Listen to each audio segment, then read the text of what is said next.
A funeral service for Anele Tembe took place on Friday at the Durban International Conference Centre.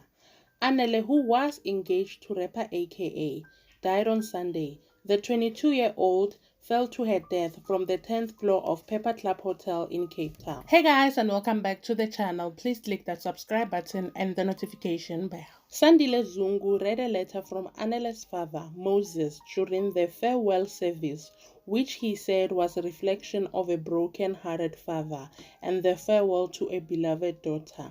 I love all my children. They make my life complete. Anele made me happy as a father, very happy, Moses expressed in a heartfelt letter. Moses remembered his daughter as feisty and strong-willed, saying that she gave her absolute best to those around her. He said that his deepest desire was for her to live to be who she wanted to be. He also said, Anele was a dreamer. Anele's stated dream was to open the first Michelin star-graded restaurant in South Africa. When she turned 21, Anele chose to go to She chose to go to Ibiza. Others call it Ibiza, whatever. Her argument being the recent family trips to the UK and France had tickled her culinary senses. So much, she wanted her dream of a Michelin star-graded restaurant to be hastened rather than delayed. I supported Anele in her quest, but I told her it wasn't inspiration alone that she needed to succeed. She also needed chefing skills and business acumen, and she was doing something about it. Anele prided herself of being not into boys. Her wish was to fall in love and get married to a man that would become a father of her children. Anele and I had differing views on priorities. Tembe's and the Forbes just a few weeks ago. I have always been happy with my daughter, and even when she introduced us to Kenan, I was very happy for her. I approved of their choices, and I made a very explicit suggestion as a condition to my approval that Anele and Kenan needed to subject themselves to proper premarital counseling. I knew Kenan loved my daughter, but I knew that their enduring companionship needed more than just love. It had to be premised and embedded on a godly foundation. I know they were due for such premarital counseling on the past weekend of misfortune. I was determined to assist both of them in conquering their challenges, some of which I knew. Anele's dream has been shattered, and so is mine. That said, I count myself as entirely privileged and blessed, having fathered a girl child like Anele. Thank you, Lord. So why are we here? We're here because Anele is no more. How is Anele no more? That's a question. In answering the vexing question, I must hasten to state the obvious, that I wasn't there when Anele met her fate last Sunday. I neither seek to attack any person, nor cast aspersions, nor create suspicions, nor stigmatize any mental condition. However, I cannot allow an unfortunate narrative go unchallenged. As a father, which is maliciously pervade in some circles that Anele, my daughter, was a chronically suicidal or had suicidal tendencies.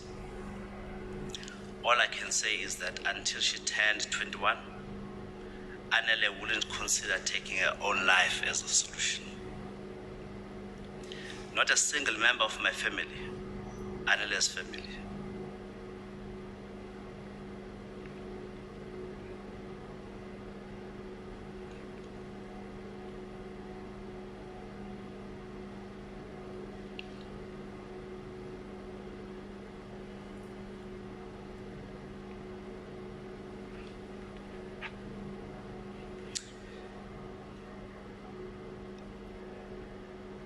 not a single member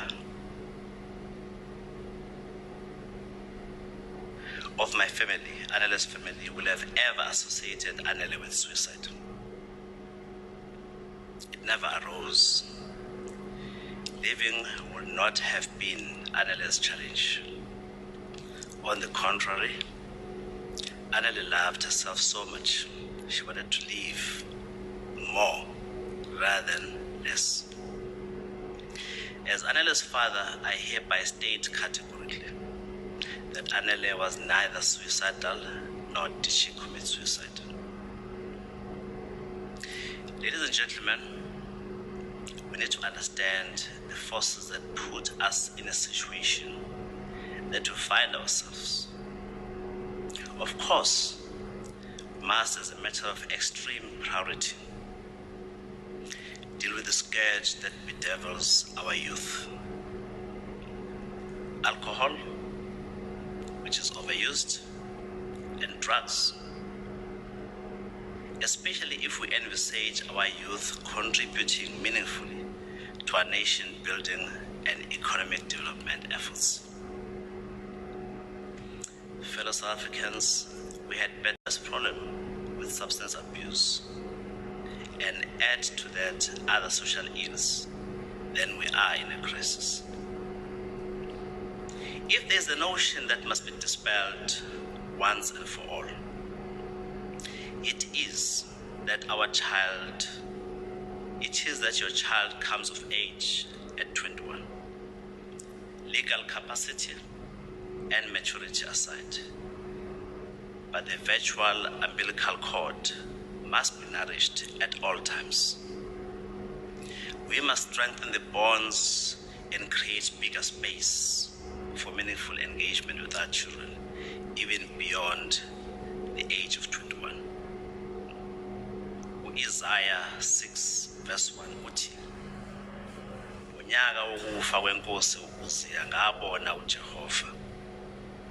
Tragic as a death as it may be, Anele's made me realize the importance of family.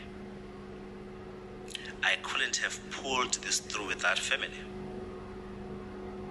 I wish to thank you, my family, Anele's aunts and uncles, siblings and cousins, grandmothers. I wish to thank you for the unconditional love that you continue to show. And I want to thank you for the selfless support that you give. Kenan, I think I know what you are going through. I know the pain that you are feeling in the face of extreme emotional pain. Bigger women and men resort to all sorts of remedies, or what they consider to be remedies. My son, I invite you to turn to the Lord, and in so doing, you'll be assured of becoming a much better man. AKA did not speak during the funeral service on Friday. My condolences again to the Tembe and the Forbes family and AKA. Please comment down below your RIPs and I will see you in my next upload. Bye.